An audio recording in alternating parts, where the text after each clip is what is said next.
We're going to talk now about, we've been talking about this story in Springfield, Ohio, where Rich McHugh was out there reporting from there. And there's this controversy over the Haitian migrant situation, made worse by the comments, the false comments from the former president in the debate last night. But this is interesting as well. Apparently this thing really was sparked, the whole issue about Haitian migrants, when an 11-year-old boy was killed last year, school bus, hit by a car that was driven by a Haitian immigrant. But now, the boy's father is speaking out, and he's pleading with the community to stop using his son's name to demonize immigrants. Watch this.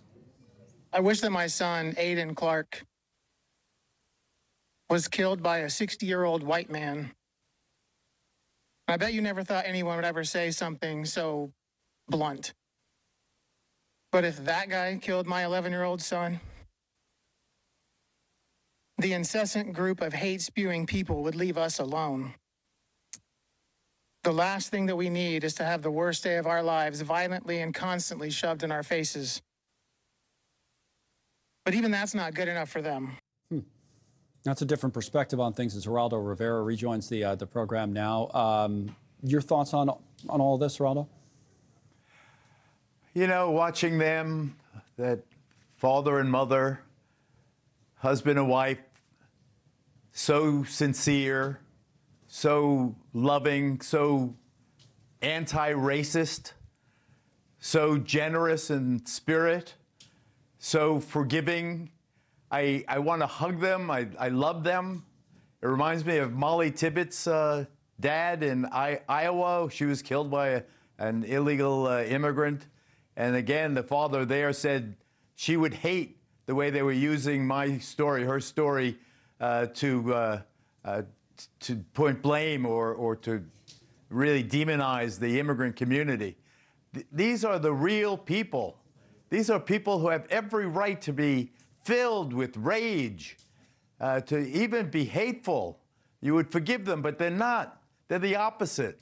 I mean, this is, you talk about a Christian nation, or Judeo-Christian, you know what I mean. Yeah. This is what it means. This is what it means, where the noble hearts of a good family reach out and say, don't, stop it. This was my child. This was my 11-year-old. And you're using him for a political point.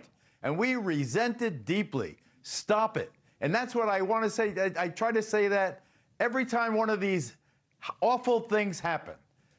They don't talk about all the Haitian immigrants that go to work every day, that take care of their families, that pay their bills, that keep their lawns mowed, that just want the American dream. They don't talk about the 99.9% of these folks that are working in those factories in Springfield.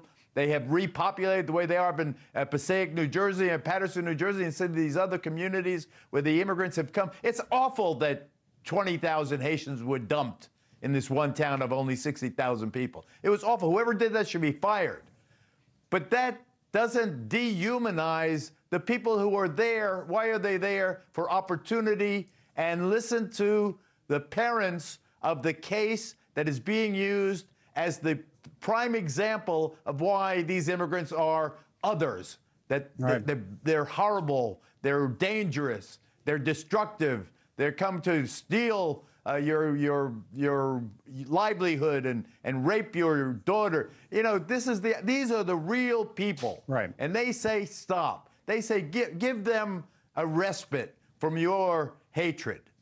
Thanks so much for watching. Just go to joinnn.com to find NewsNation on your television provider. And don't forget to click the red subscribe button below to get more of NewsNation's fact-driven, unbiased coverage.